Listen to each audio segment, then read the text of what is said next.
I'm Chris Farrell from the All Things Good and Nerdy podcast, a wacky weekend morning show, part of the Gonna Geek Network, just like the show you're checking out right now. Shows on the network are individually owned, and the opinions expressed may not reflect others. Find other awesome geeky shows over at GonnaGeekNetwork.com. Talk hard and enjoy the mindgasm. The intellectual podcast starts now. Welcome back once again to the Intellectual Podcast. I'm Dave Dawson, and joining me is Whitney Wegman-Wood. And this is the second of our 3 Whitney solo episodes. Yeah. So exciting, isn't it? Yeah. I think it's great to see the little birdies fly. Aw, thanks. So last week we had Michael Shantz. Mm-hmm. And who are we going to be delighted with this week, Whitney? This week is Brian Evans, and he is a theater actor from here in San Diego, but he is also a mathematician, so it's a really interesting conversation. Cool. Well, we like having science-like folks on the show. He is Certainly definitely a science-like folk. Well, that's fantastic. I look forward to hearing it. Well, what all have you been up to lately, Whit? Me? Like yourself, outside of doing these 3 interviews, like what have you been up to? Oh, the hustle. I've been driving up to LA quite a bit. I've done a couple of auditions for various Comic-Con things and short films. Doing that actor thing. I got new headshots from Headshots by Peggy. She also does Portraits by Peggy. And they turned out really good. Usually I hate my headshots or at least like the last few rounds I've hated my headshots. And I had to have lots of people consulted on, okay, help me narrow this down somehow. And even taking them to my agent, he was like, yeah, I can narrow it to about 12 and you got to do the rest. Like, okay, thanks, man. And I'd already narrowed it down to 30 something, but yeah. So yeah, doing the acting thing. Well, it's good that there were 12 in there that your agent liked. Yeah. Right. So that tells you how good Peggy is. Yeah. Headshots by Peggy. Check her out. Yeah. She operates in both Los Angeles and San Diego. So, yep. What about you? You've been all over the place. Yeah, traveling. Last week when we spoke for the intro to Michael's episode, I was in Canada, and this week I'm in Austin. So, getting around. Yep. Getting around, but doing that AV life thing, So. Hopefully, fingers crossed, I'll be working on a movie in July. So, ooh, that'll be exciting. We'll see how that goes. And of course, there's Comic-Con in July, which I might miss if I'm working on a movie. Oh, wow. I don't know. We'll see. Okay. We'll see how it goes. Yeah, but it's all good. It is. So we're gonna get into your episode here real quick, but. Before we do, I just want to remind everybody that we're a proud member of the Gonna Geek Network. And if you're enjoying our podcast, The Intellectual, I hope that you go over to GonnaGeek.com and check out a bunch of other incredibly geeky podcasts that cover a whole host of things from television to comic books to, how to make a podcast. So be sure to check it out, GonnaGeek.com. And if you haven't been checking it out, go to theintellectual.com and check out our pop culture podcast that we recently relaunched, the Sci-Fi Sunday podcast, which Whitney is occasionally a host on. And we have a whole slew of folks who contribute to that with us. So yeah, all the nerds we know. Yeah, nerds unite. But for now, let's get back into your interviews, shall we? Sounds good. Let's go. So kick it off. Who are we talking to? We are talking to Brian Evans. All right. On the Intellectual Podcast. We'll see you soon. Hello, everyone. This is Whitney Wegman here, and I am here with Brian Evans, who is a local San Diego theater actor. Hello, everyone. Hi. So, Brian, I guess a good way to start this is, so you work in theater yes. for the most part. Yep. assume probably film and stuff a little bit. I have tried to get into film, but I've done a couple YouTube video things, but my primary focus has been in the theater. I've been in theater, for about 30 years. If we don't count the, second grade play or anything like that, I pretty much got started in college all those years ago. And interestingly, I was getting a degree in applied math, and theater was my minor. And I realized this was a lot more fun than math, and ended up getting my master's in musical theater. Tried to get my big break, spent a year driving up to Burbank every other weekend to audition, never really caught it. And so it's just become the thing that I do to keep myself busy and not going crazy in my evenings. Well, you went right into the question I was going to ask, which is why you gravitated towards theater, but it was fun. In high school, I was more music. I played the clarinet. I picked that up in about 6th grade, and I was originally going to be a music minor. But to do a distribution requirement for the arts section of my degree, I went to a college called Harvey Mudd. They're a college of science and engineering, but they require you to minor in the arts or humanities because they don't want to put out a bunch of CSEEs, computer science, electrical engineering minors sort of thing. They want you to have a decent understanding of the world around you that you're going to be doing your science in. So they make you take philosophy and humanities and arts and economics and all that stuff. And so to do out that arts, okay, I was going to be a music minor, but I need something that wasn't part of my minor to be part of that arts distribution. And I took a theater class just on a lark, and I realized, I like this better. And so I ended up doing that. I ended up getting more credits in my minor than I did in my major at the time. The only reason I don't actually have a BA in theater is because I was only taking the classes I wanted to take, as opposed to all the classes they force you to take. I know how to use a sewing machine. I wasn't going to take costuming because I've heard of all those horror stories of you got to make a dart bag as part of a project and all that stuff. I know how to hang lights, and I didn't want to take a lighting design class because I was never going to be a lighting designer, was never going to be a costumer. So I was just taking acting classes and makeup and history and aesthetics and script analysis and things like that. And then I realized, okay, well, if I'm going to be doing this, might as well get my master's. And that's what brought me out to San Diego, because San Diego State has a Master of Fine Arts in musical theater. At the time, there were one of only 3 colleges in the country that offered that. The other one was UNLV, and there was some private college in Chicago, I think, were the other 2. I don't know what it is these days, but still, SDSU is one of the few places that you can get a degree specifically in musical theater. And so that's what brought me out here and just sort of stuck around. So wait, where were you hailing from before? I don't really know where Harvey Mudd is. Harvey Mudd is in Claremont, California. For those in the San Diego area, that does not mean Claremont, San Diego. This is the one up north inland around Laverne and Pomona. Many people might have heard of the Claremont colleges. They've probably have heard of Pomona, which is one of them. There's like these 5 little colleges: Pomona, Pitzer, Harvey Mudd, Scripps, and Claremont McKenna. They're sort of on the Oxford system. They share resources, but they're independent colleges. And if you're going to one, you can take classes in the other, which was how I was taking these theater classes. Harvey Mudd does not have a theater department, but I was taking them at Pomona College.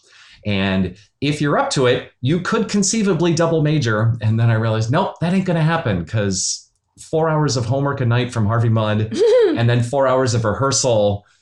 If I was doing that, no, that wasn't going to work. So I just minored and kept on there. That's really nice that they encourage that, though. Yeah. I mean, more and more, they're going from STEM to STEAM and adding in the arts. Yes. And that seems to be a nice way of, well, one, I think sometimes overly intellectual science folks have a bit of a challenge communicating their ideas. I would, yes and no. I that's very interesting that you say that. Since I have a degree in applied math and another degree in musical theater, I've always kind of thought if I won the lottery and had money, I'd go back to school and get a sociology degree in the overlap between the arts and the sciences. Because from my own personal experience, and so therefore this is not an actual, studied thing, I have noticed that people in the sciences usually have some artistic outlet that they do. Mm-hmm. They'll play the piano, they'll paint, they'll do something artistic.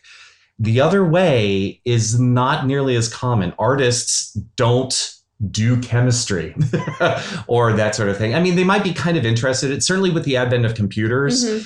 A lot of people are into the computer science stuff, and that's definitely part of it. But they're not really doing things like, physics. They don't read the physics articles that come out the way that sort of thing. My personal feeling is that it sort of has to do with startup costs. It's hard to have chemistry as a hobby. Exactly. If you're going to play the guitar, if you want to learn to play the guitar, all you really need is a guitar and time. Mm-hmm. Training and having someone teach you will make the process go faster. You'll learn a lot more. You'll probably be a lot better at it. But if you're just willing to noodle around on the thing, you will eventually learn your way to play the guitar. And there are certainly plenty of guitar players who play by ear and stuff like that. Similarly with piano, if you're willing to just practice, you can get skills. If you're going to get into chemistry, you need a lab. You need chemicals. It's a lot more difficult to actually get to that point and do that stuff. And the teaching makes it a lot easier. It's harder to do that from the sciences than it is from the arts. It's just my personal feeling. And there's also just sort of an attitude aspect of it. You get sort of the two clash at each other quite a lot. The scientists think the artists are all these ethereal sort of thing. Hippy dippy. And the artists all think that the scientists are cold, no feeling. They wouldn't know anything about it. And having played on both sides, I had it on both sides. Because at one point I was at UNM and I was doing some work there. And there was a class there called Introduction to the Mathematical Professions. And it was there to say, okay, now that you have your degree, what kind of job are you going to get with a math degree? What if you're a physicist, if you're a chemist, you're an engineer, those have very clear ideas as to what it is that you're going to do. Math, what do you do with a math degree? So they had people come in and talk. Well, the professor wanted to get an idea of what the class was like. So he went, what's your major, what's your minor, and blah, blah, this. And so I put down, math and theater. And he's going through the statistics. Okay, so we have all of these math degrees, and we have some people are minoring in computer science and some people are minor. They had some music minors and people understood that. And then I'll never remember this. And then we have this theater minor. And everybody, including the professor, just starts laughing. And I was like going, hey. So then, about the same time, I wanted to take an acting class. And it, according to the handbook, was open to everyone. You needed to audition. You needed to give a passable audition to get into the class. But it wasn't restricted to just theater majors. And so I gave my audition. And at one point, one of the professors, it was like the day before the audition, saw me in the halls. And she said, "You're Brian, right?" "Yes." "You're auditioning for the acting class, right?" "Right." "Why?" "Because it's the next acting class in the schedule and I've done the others." "Yeah, but you're not a theater major." It's like, yeah, and I didn't get in. And I was told specifically it's because I wasn't a theater major. And because if you were serious and not because of your audition. Not because of the audition. They said you gave a passable audition. We would have accepted you, but you're not a theater major and we didn't want you taking the place of a theater major who needed the course. And I'm sitting there thinking, well, if the theater major couldn't outdo the non-theater major, maybe they need to go back to sophomore acting and take it again. So, yeah. So I understand to a degree why they do it, but I've just met so many people who do cross both sides. Because, Brian May, the guitarist from Queen. Oh, yeah. Yeah. He's a guitarist for Queen, and he's a PhD astrophysicist. Yeah, I think I knew that. So it happens, and it happens a lot. And I would love to study how science people view the arts and how arts people view the sciences and what motivates them to do why they do what they do. Well, I mean, I don't know if you, I don't know that you've met my husband, John, but he's sort of that type of, he's physics is his background, but he also plays guitar and is very, very good musician. But then whenever we met, like our first conversation was about physics. And so because I have an interest strictly in the theoretical, when he starts talking about the mathematical portion, I just sort of glaze over and I'm like, there's an X something and the bosons, and I'm just going to repeat what you said, nod my head. Yeah. But I think that was part of our attraction is like I had enough interest in the sciences that I thought what he did was super cool, and he has enough interest in the arts. It's sort of that nice merging. And he helps me all the time with, acting thing. And it's really funny because if he's reading sides for me, he gets so into it. Like comes up with little voices and it's pretty entertaining. Yeah. So yeah. It's amazing when you put someone on the spot like that. Suddenly it's like, well, where did that little actor come from? It's fun. Exactly. I think, and it sort of goes back a little thing, I think one of the easier sciences out there is astronomy. Because if you do see someone who's into science and they're not really a scientist, they probably know a little bit about astronomy. Because again, the startup costs are pretty cheap. A cheap telescope is not that hard.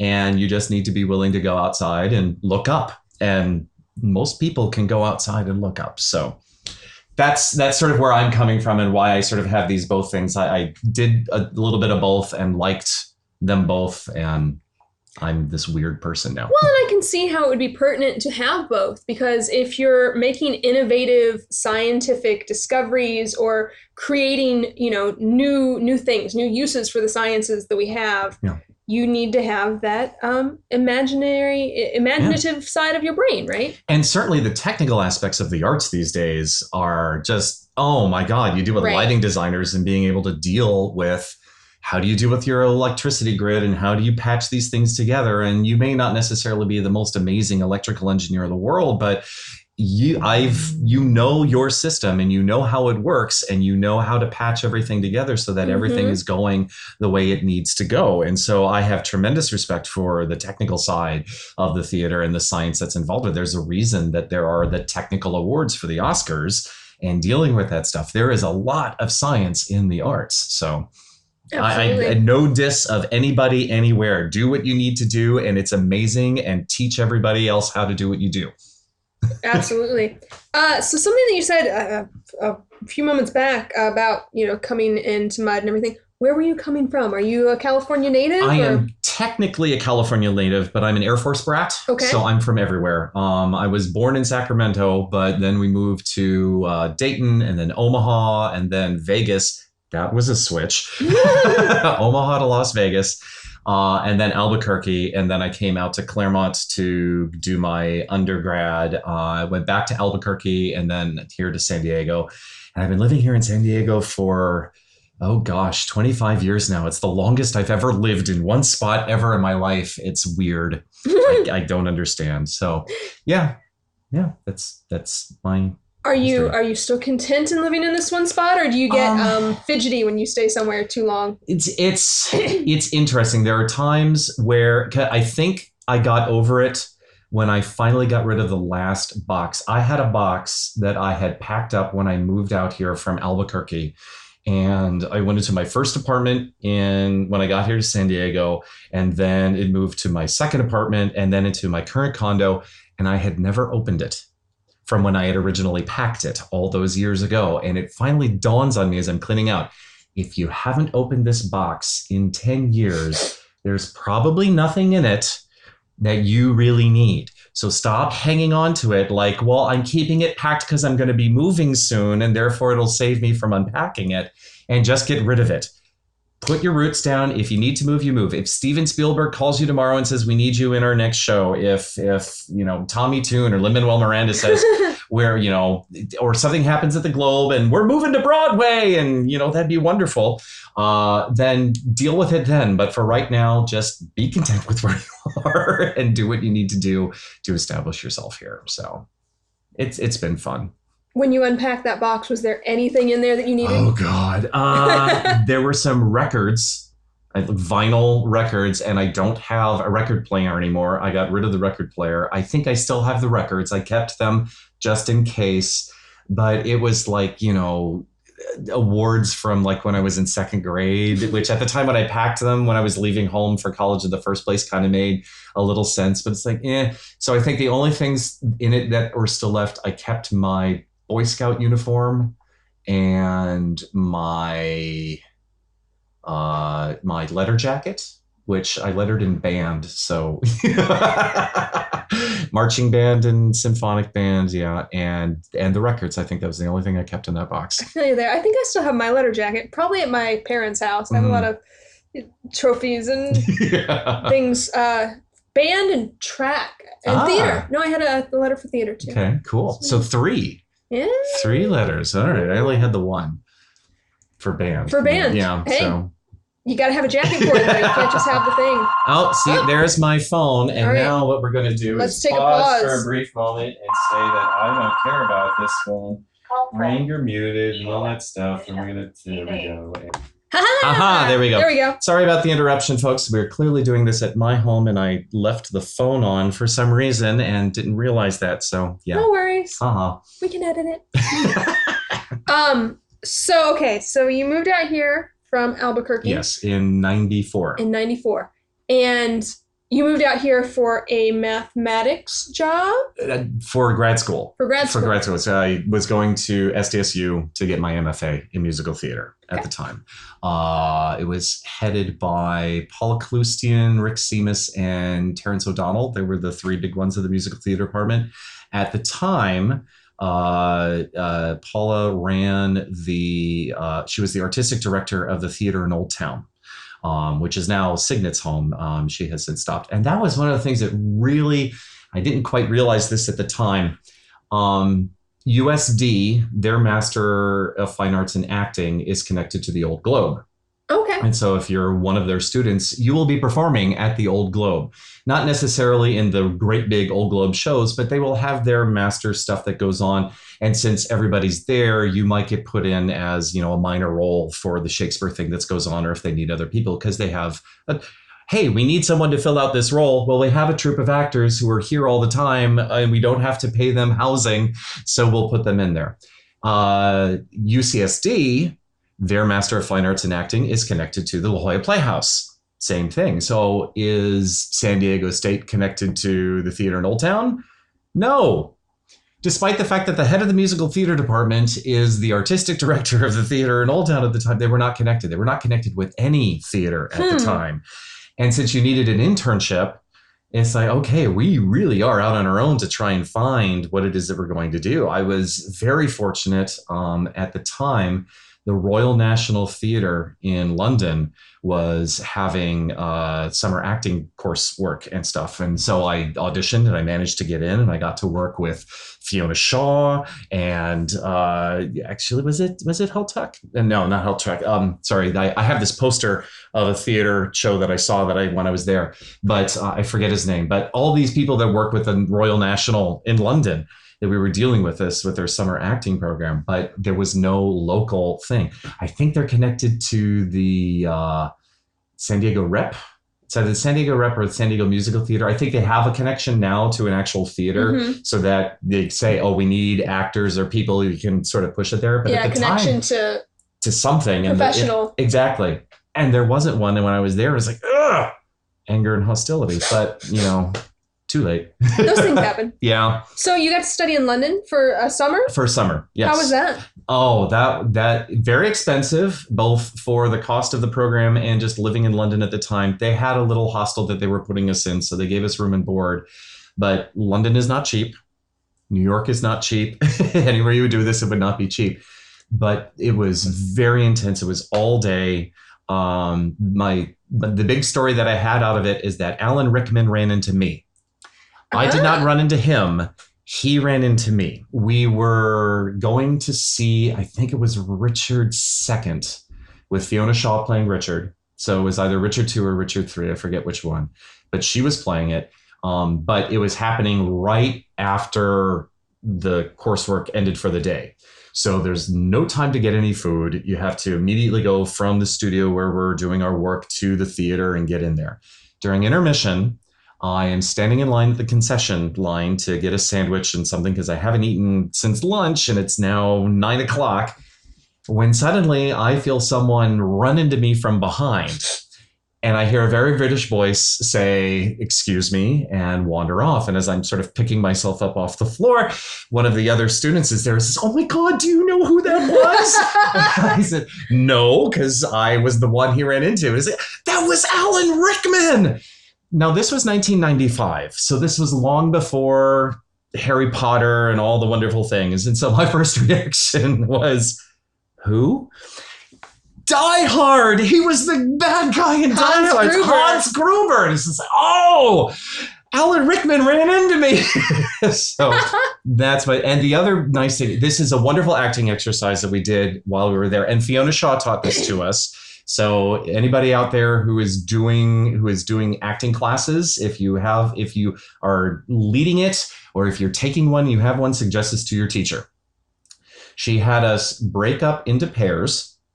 One person is sitting down blindfolded. The other has been given a painting.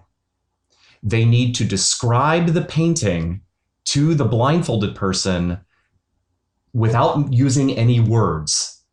They can make whatever sound they want and locate it in space however it is that they want to do, but they can't actually use words to describe the painting. They have to give this emotional, visceral attitude. Can't touch them, just through sound describe the painting. And then afterwards, we all come back. We have the person who was blindfolded sitting down. The person is behind them, holding up the painting behind their head. And then the person needs to say, what do you think the painting was, to everybody else? And that way you can get their reactions as they're trying to deal with that stuff. And in general, everyone's going to fail miserably at this point. But for mine, oh my God, I had this attitude of, okay, there's this famous painting called Nightmare, where there's this woman, she's on a bed, she's in this diaphanous gown, there's these curtains, and there's this skeletal horse's head that's like coming through the bed curtains, sort of thing.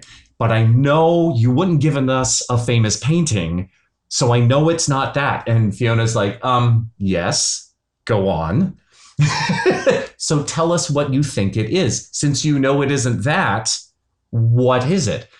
And it's like, okay, well, it's in black and white, and there's some sort of primal thing going on, something sexual.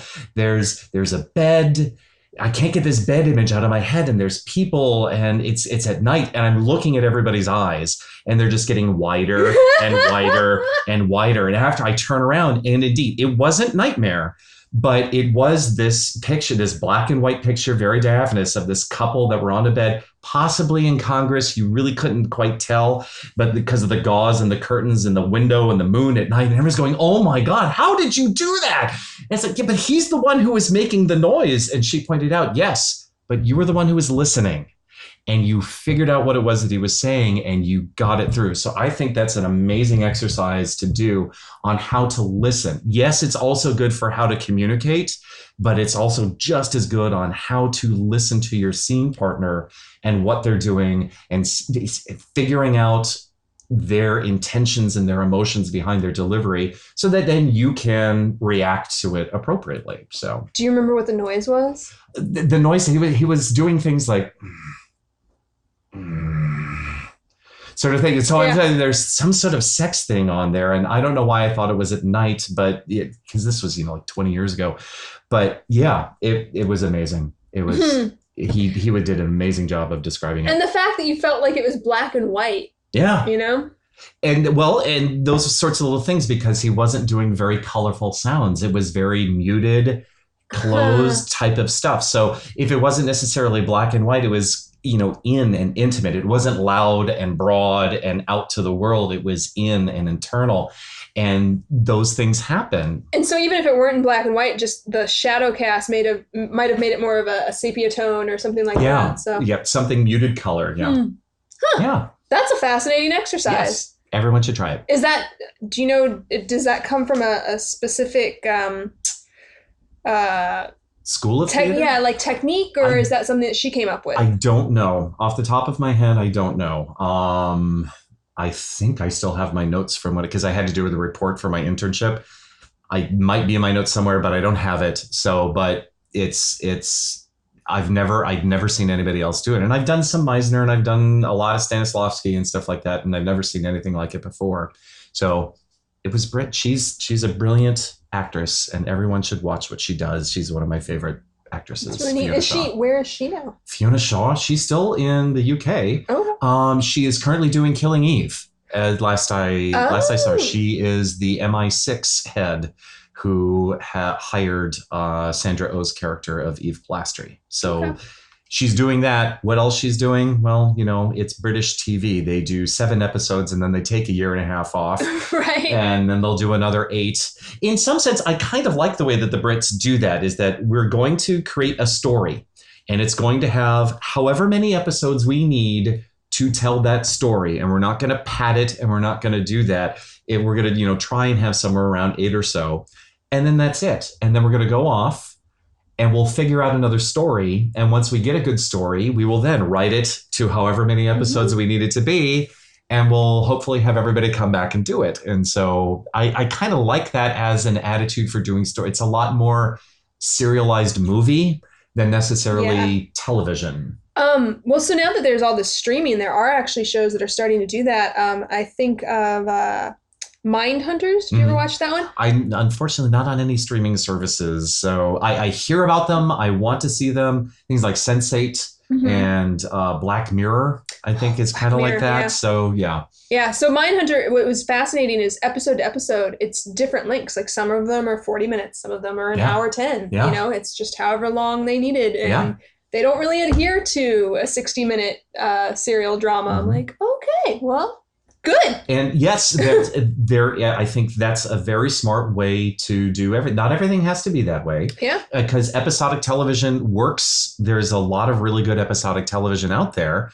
And this is one of those artistic things where when you impose a set of rules upon what you're trying to do, it frees you up for a lot of other things and constrains you for others. And if you work what I like to call positively within the rules, you can create brilliant things. I mean, a sonnet has a very specific structure, 14 lines. The first 2 lines rhyme, the second 2 lines rhyme in a different way, and so on. And you do it that way. And yes, very restrictive, but if you do it right and you pay attention and you work within the rules, you get brilliant stuff. Blank verse, something, you're not going to get, the Odyssey or the Iliad out of it with this blank verse epic poetry stuff, but you weren't trying. That's not what the point was. We were trying to do this other thing. So everything has a place. A movie has a place. These variable length episodic things have a place. We're doing a 22-minute sitcom. It has its place. And again, everybody does what they want to do and make it good. Yeah, different forms. Yeah. So you studied in London. Yes. And then you came back here. Yes. And I assume you graduated from your master's program at some point. Yes. What was your next step? Like, how did you launch into doing this in the real world? I started reading Backstage West for all the various audition notices, and since I live here in San Diego, and in the 90s, very little was being cast out of San Diego. I don't think much is really cast out of San Diego anyway. So everything was all up in LA, Burbank, usually. So I'm driving up to Burbank every other weekend or so. I know that feeling.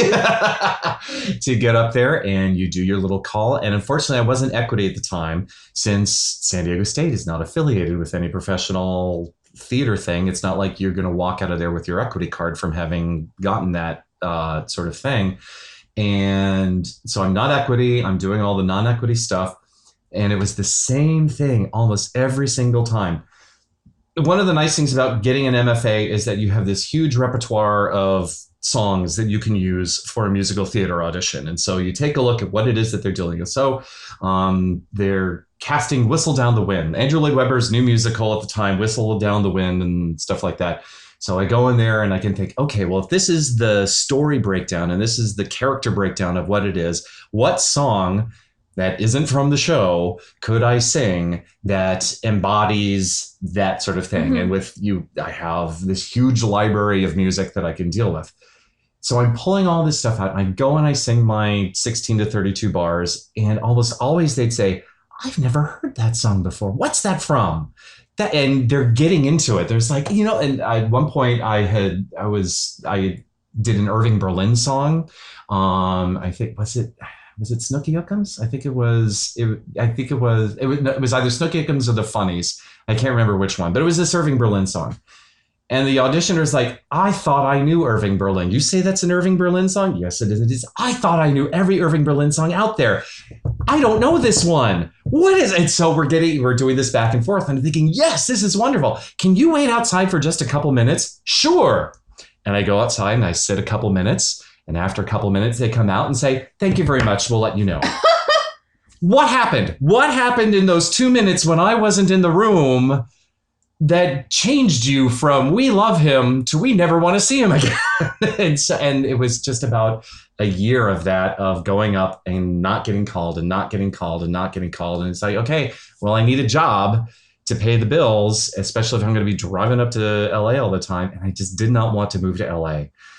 I like San Diego. San Diego's nice. It's a big little city. Yeah. So it's got a lot of the benefits of being in California, Southern California, without the horrendousness that can be Los Angeles. I don't want to diss too hard on LA because I saw La La Land. I liked La La Land. La La Land reminded me that LA has a lot of good things about it. Not enough to make me want to live there. But the Griffith Observatory and the view into the valley, and there's a lot of jazz out there in Los Angeles, and I like jazz as a musical form, and so there's a lot there. But it's like, but I don't. Yeah, I've driven through LA, and everything is a fight. It was, to my mind, living in LA, everything is a fight, and I didn't want to put up with that. You know how different cities have personalities? Yeah. Like, I always imagine LA as like this aging starlet. And most of the time, it's like resting bitch face. But once in a while, you have those moments where she tells you a real good story or shows you some neat thing that you're like, oh, I didn't know about that. And it's like, oh, now I can see how you used to be a nice, pleasant person before the world ruined you. Exactly. That's how I feel about LA. Yeah. So, and I didn't want to do that. And there's a lot of good stuff in Orange County too. Orange County is sort of like an LA light. Yeah. And my friends live in Orange County. A lot of my friends from college settled into Orange County. And I've seen some stuff at Laguna Playhouse and a lot of that stuff. But I just liked living in San Diego. It's so nice here. So what's the weather like in San Diego? Morning clouds leading to afternoon sun, highs in the 70s, overnight in the 60s. And it's like that almost all year round. Yeah. And it's big enough that there is indeed substance, because we have the Globe and we have the Playhouse and we have Signet and the theater in Old Town and old musical theater, the San Diego Musical Theater now, and the Rep and North Coast Rep and Moonlight. There's a lot of good theater here. And honestly, like it's a good as far as like the quality of theater, because it's a testing ground for so much stuff that goes to Broadway and off Broadway. Exactly, the Globe and the Playhouse. In fact, a friend of my boyfriend's was involved with Come From Away, and he has a Tony. Because he was I can't remember if he's the director or the producer. I think he was the director of Come From Away. He's like, I know someone with a Tony. I've been to his house. I've met. we had Christmas together. And so I keep asking him, so if you need someone to be second spear holder from the left in your next production, you know that I'm here, right? I'm not asking you to cast me. Just get me into the damn audition if you could, please. The Globe just had open auditions earlier in the year. And I don't want to call out the Globe. Globe, if you're listening, good work. Obviously, you're a successful theater. But there were a lot of theater friends that I know that would audition for the Globe and the Playhouse. This is a problem with the Playhouse too, where they're just not getting called back and not getting called back and not getting called back until they put a 213 area code on the phone number for their resume. And suddenly they now appear that they're from Los Angeles as opposed to being from San Diego. And suddenly they're getting called back. So the Globe had an open call because I think they kind of noticed it themselves. We call ourselves a San Diego theater. Why do we only cast out of Los Angeles? So they wanted to get more local talent. Well, they were a little surprised when they did their audition that not very many local talent showed up. And that's because in their original call, they said it was equity. And if you're not equity, yeah, we'll see you when we have the chance. But that pretty much means you're going to be sitting around for 5 hours waiting for them to have a gap in the thing, and you're probably not going to get seen. So then they decided, no, we're going to specifically have an open call. By open, we mean open. If you're not union, please come. Obviously, union, you can come too, but we're going to see you in order that you show up. That line, I waited 4.5 hours, and I was there early before I finally got seen. And they were wondering, where did all of these people come from? So, why weren't you at our other call? Because this one was apparently the non-union one, and they had so many. They said, we need a second one in order to get through everybody because we want to see everybody to fill out. We're doing all of these outreach programs that we're doing, and we need people to do all this other stuff. Please come. So the Globe is, I think, working again towards doing a little bit more outreach to local actors and get them involved. That's which great. Is a good thing. Because, unless you're getting hired by an equity theater, that's really hard to get your equity card when you're first getting your foot in the door. So that's nice that they're doing that. The catch-22 of the union. You can't get a union. Can't get a union job unless you're part of the union. But you can't join the union until you have a union job. Yeah. Same on the film side. So. Yeah. Across the board. At least, I think they still do the sister stuff, right? So that if you're a member of SAG-AFTRA, you can sister into equity. Well, they merged, so that's no longer that's a thing. right. Okay. But once upon a time, it was. Well, aren't there some other ones? There's a couple other unions. I forget. They begin with an A. Yeah, because there's some association. There's ways there and about, but it's still there's catch-22ness about it. Yeah, I would love to get into voice because for my day job, I ended up doing user support for a military contractor, and one day, one of the project managers, one of their projects was to create a computer training, and so they needed someone to be reading the instructional material. And he said, Brian, you're an actor, aren't you? Why, yes. Yes, I am. Would you like to do the voice for this? Why, yes. Yes, I would. Because one of the other employees was in a band and he had a recording studio. So they were going to get him to do the recording. They were going to get me to do the reading. And I did an awful lot of voiceover work for the military on these things for family advocacy and victim preparedness and analysis, stuff like that. So it's like, oh, yes, cool. And I forgot to save all of my audio, so I don't have a reel. No. It's like, all this really good reel stuff that I could have had, and I don't have it. Could you contact someone? Unfortunately, it's been so long that I did at one point. Because I was sort of realizing, okay, for a while I had my own podcast. Well, maybe I'll do my own reel and get stuff. Do you still have the audio stuff? No, we don't still have that. We just have the hard CD itself. We don't have the original audio files.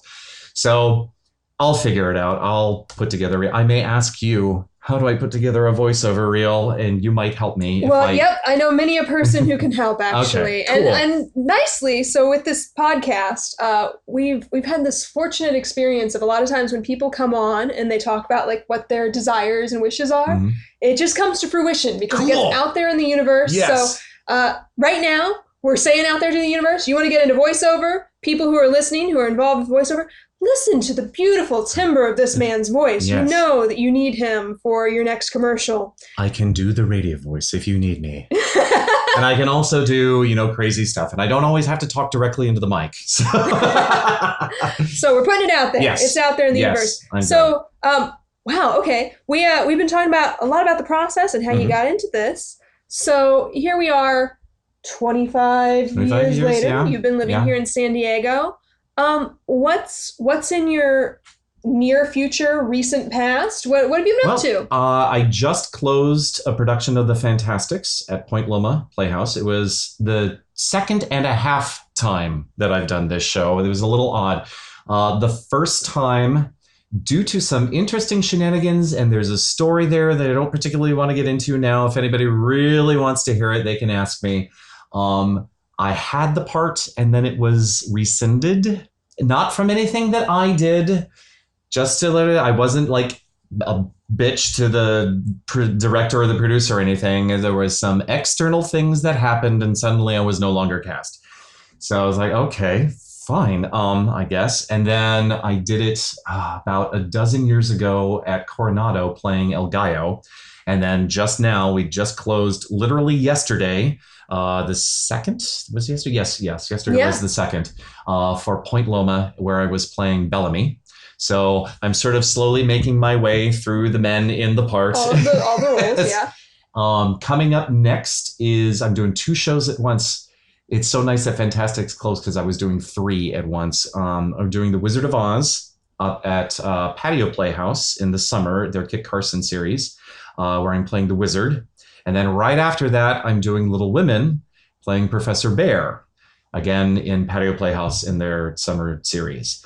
After that, not quite sure. A lot of the theaters are just announcing their seasons for the next stuff. I know that Powpack is going to be doing Nuts, I think at the beginning of the year. And that's a play that I've wanted to do for the longest time. I'm unfamiliar with that play. What is Nuts? That? It is about a high-class prostitute who killed one of her Johns when he attacked her. And she is now under a psychiatric evaluation to determine whether or not she is competent to withstand trial. So it's about the trial and how she is very private and guarded and reserved about her life and what led her up to that stuff. But that's what they need to know in order to determine. And her parents are there, and there's issues of the really bad relationship that she has had with her parents. Is that so? And of course, the psychiatrist is of the opinion, well, that's why you're a prostitute. And so clearly you're not competent. And yet she's like, no, I am indeed competent. I just don't want to talk about my crappy parents because that wasn't the reason. If you want to put me on trial, then put me on trial. I'm okay with that. Stop digging up crap that I don't want.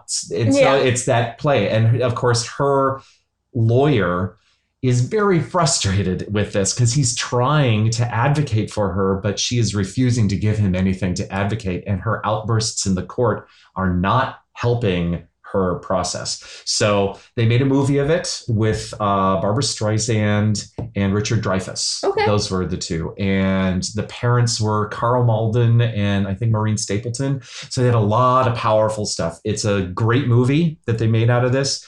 It was originally a play.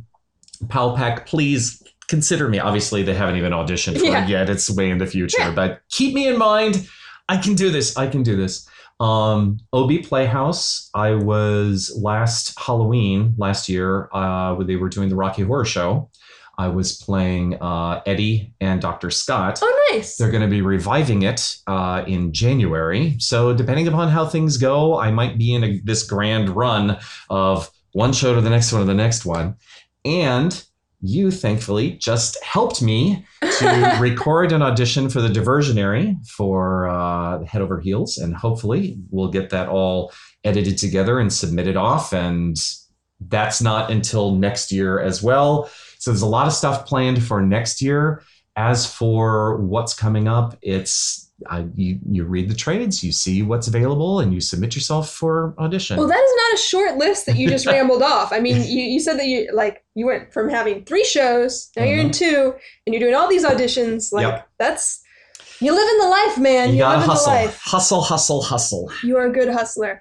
Okay, so a couple of things. The Patio Players, where is that? How can people get tickets if they're interested in seeing your shows? Patio Playhouse is up in Escondido. He said grabbing his phone in order to get the specific information because we want to make sure that you have the correct information there. Patio Playhouse in Escondido. I believe their website is indeed patioplayhouse.com.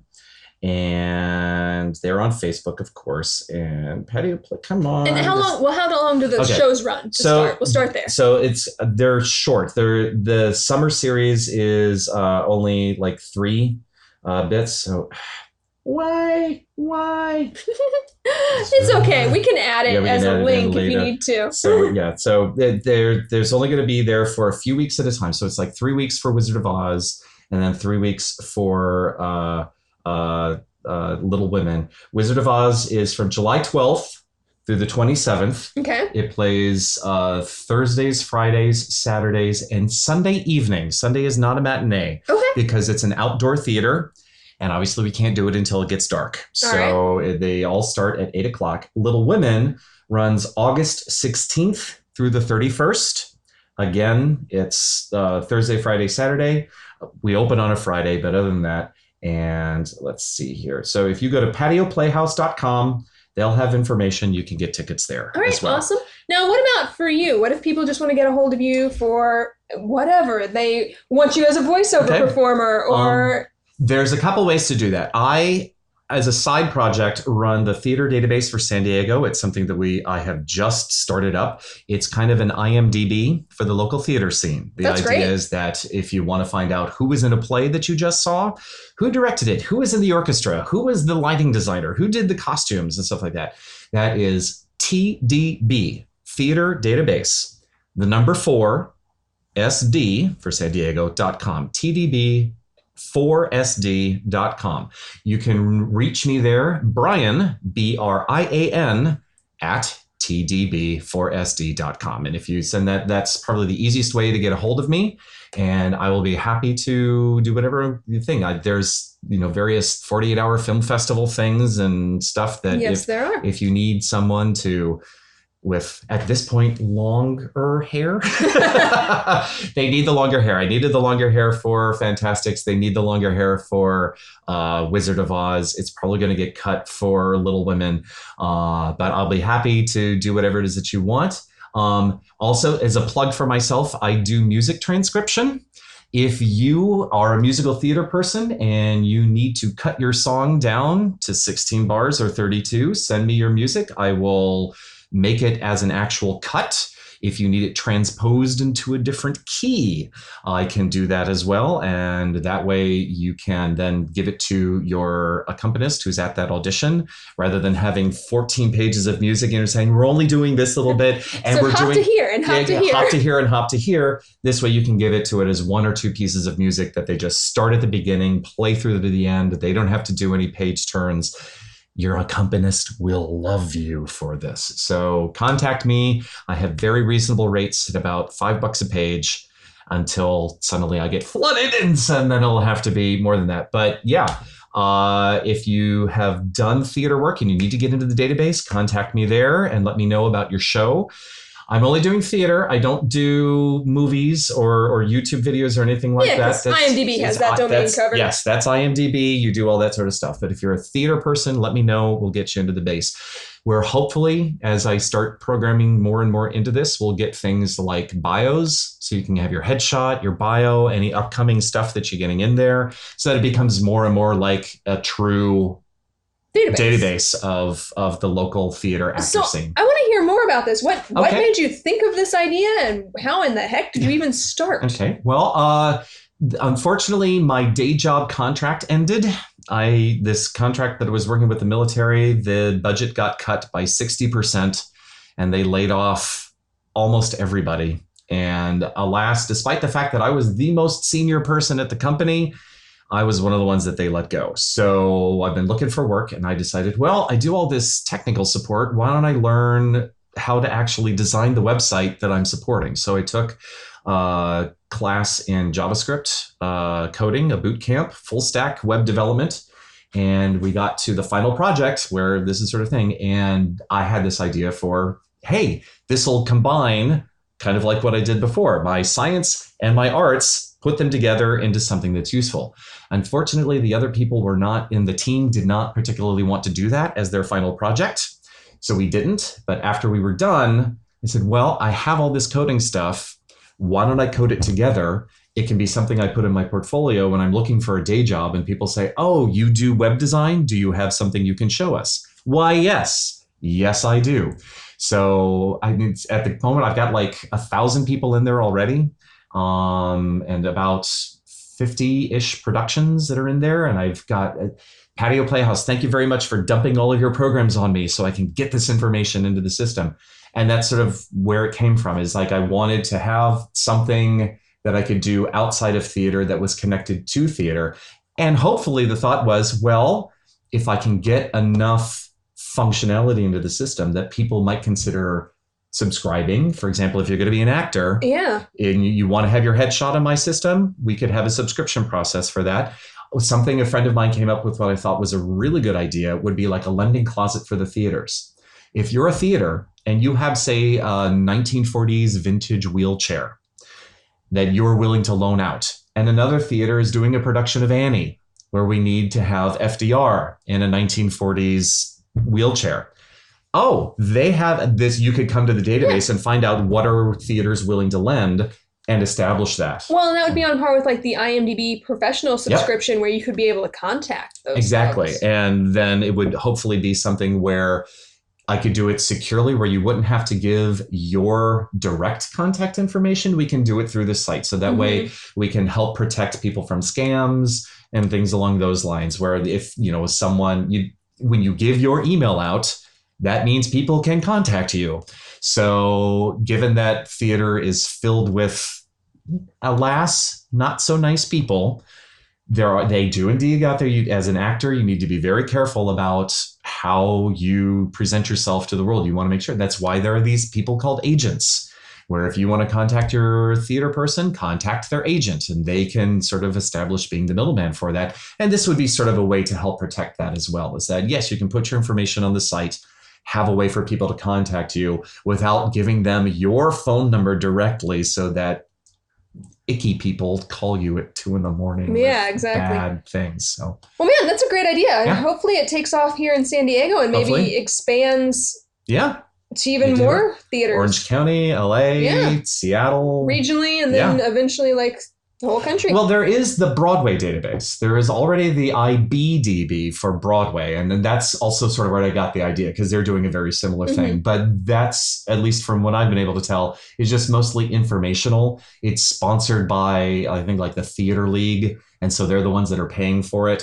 At this point, I'm the one that's paying for it. And so if you want to donate, I guess I should come up with a Patreon or a GoFundMe campaign and do it that way to help pay the bills. That's for essentially how the guy who started IMDb got started. He's just like, he enjoyed having this information about movies and created the site, and then, eventually got to the point where, well, now there's, commercials and stuff that are pop-ups, and who knows?